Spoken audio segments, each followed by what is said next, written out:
Hello, folks. This is Big Dan with Southern Extreme Podcast. I was just getting on here to. It's Tuesday, November 8th. I was just going to throw in my top 10 on the college football before they come out with it. Uh, express a little of my opinion on it. But anywho, I'm going to run down. Last week they had Tennessee was number 1, Ohio State 2, Georgia 3, Clemson 4, Michigan 5, Alabama 6, TCU 7, Oregon 8, USC 9, and LSU was 10. So there's your top 10. That was last week on the first initial college football rankings. Coming into this week, had several teams lose. LSU beat Alabama. Clemson got throttled by Notre Dame. And then let me see. Of course, Georgia beat Tennessee. But that was two top tier teams playing each other.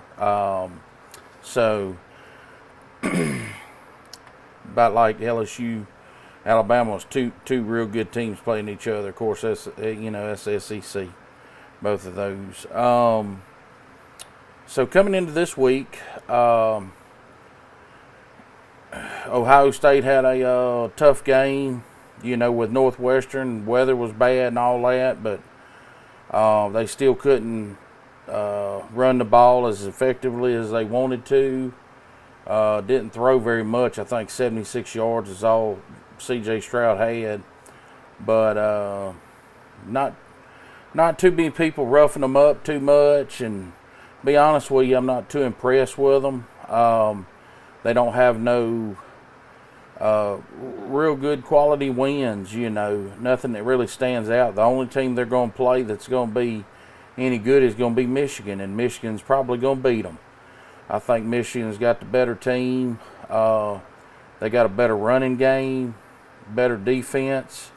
But both of them, at the end of the day, whoever loses that game, they're going to be out of the playoff picture altogether.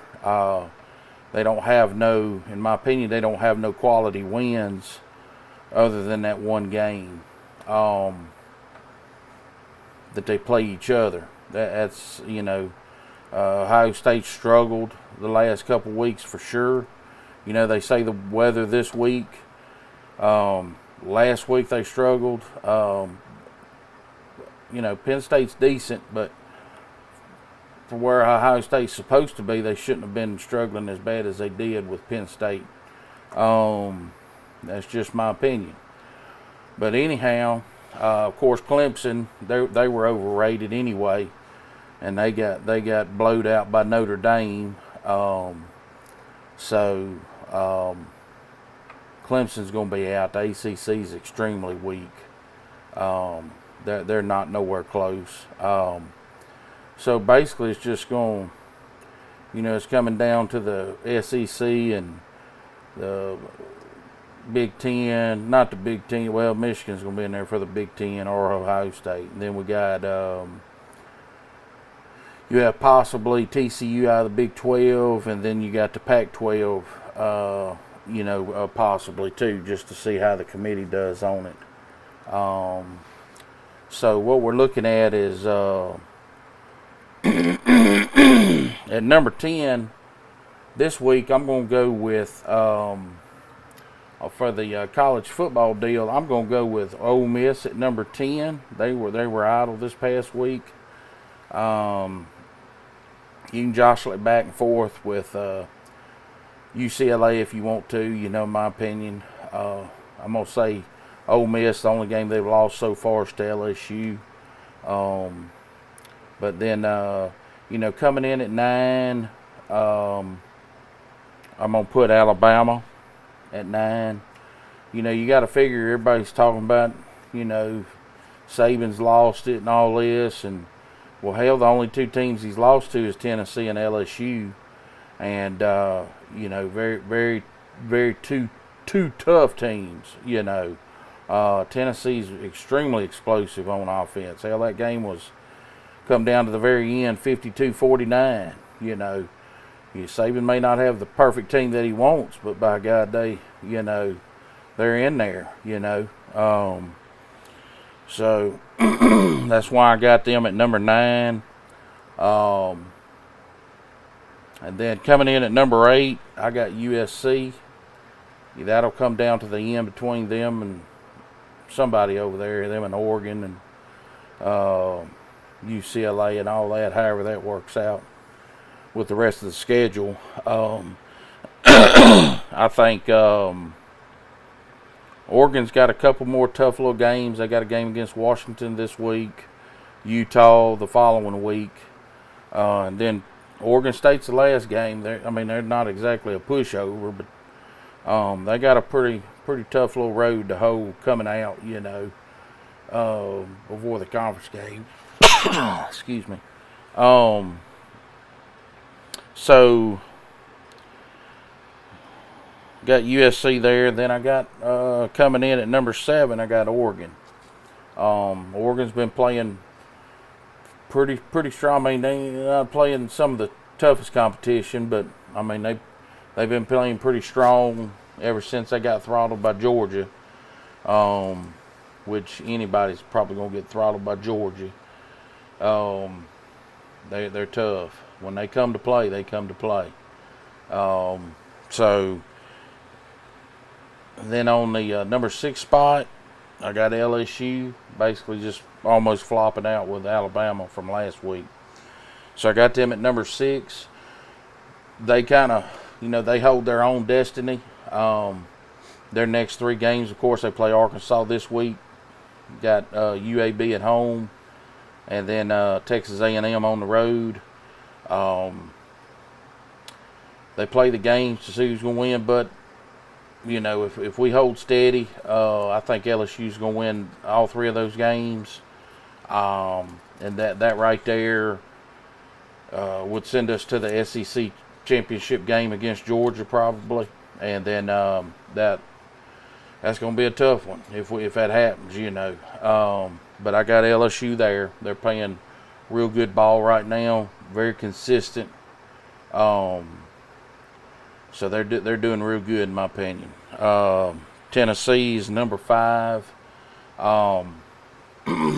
Has a tough game against Georgia. Like I said, anybody's going to have a tough game against Georgia. When Georgia comes to play, you gonna be in for a tough game. But they still got a stout offense. Can't many people defend them like Georgia did. But anywho, I got them at 5. Number 4, I got TCU. TCU's got their remaining schedule is Texas this week. They got Baylor the following week, and then they got Iowa State. So they got a fairly tough schedule coming out here the last 3 weeks. But they're winning their games. They done beat 4 top 25 teams. They're number 4 in the offense coming into this week nationally. So they're doing good. They get the receiver back this week, Quentin Johnson. That's going to help them a lot. This game this week against Texas is going to be the real test for TCU. So with that said, Baylor's going to be a tough one. But with that said, TCU's going to be, if they win out, TCU, and then they'll have the conference game. But if they went on out, they'll be in. And then at number 3, I got Ohio State. I just got them there because I personally don't think they've been playing solid the last 2 weeks. And it was really scary to see them not be able to run and push around Northwestern like they should be able to. Northwestern ain't got but 1 win on the season. Nebraska beat them, for crying out loud. But I got Ohio State at number 3. And then I got Michigan at number 2. Like I said previously, Michigan, I feel Michigan's going to beat Ohio State. I think they're the tougher team, better running game. They can throw when they need to, but they're just going to control the game, from the running aspect of it. So that's why I feel like Michigan. That's why I put Michigan number 2, because I feel they're going to win that game. And then, of course, Georgia. Georgia will be number 1. I mean, they're the top dog, right now. So Georgia's tough in every aspect of the game. When they come to play, they stumbled on a couple little games, you can say, Kent State and Missouri. I mean, but it's SEC's tough. I mean, emotionally, it's tough to stay up week in, week out, And these kids, it's hard for them to get up for what they feel is a easy game for them. I mean, they won the games, but like I say, they proved it. Tennessee's tough, but Georgia come out to play and they dominated Tennessee. So it's going to be a tough road to hoe for anybody against Georgia. If I have to pick anybody right now, it's going to be Georgia to win the national championship. And then whoever else gets in, it's just good luck to you. So, but anyhow, that's my top 10 coming into this Tuesday. We got some, several different decent little games this weekend. We'll see how it's going to shake up for next week. But anyhow, I appreciate it. Please like and subscribe if you would. I'm gonna get back next week with the picks again, and before the college football comes out, see what they have, and we'll go from there. Just enjoy talking about it. Appreciate y'all. Thank you very much, and see you next week.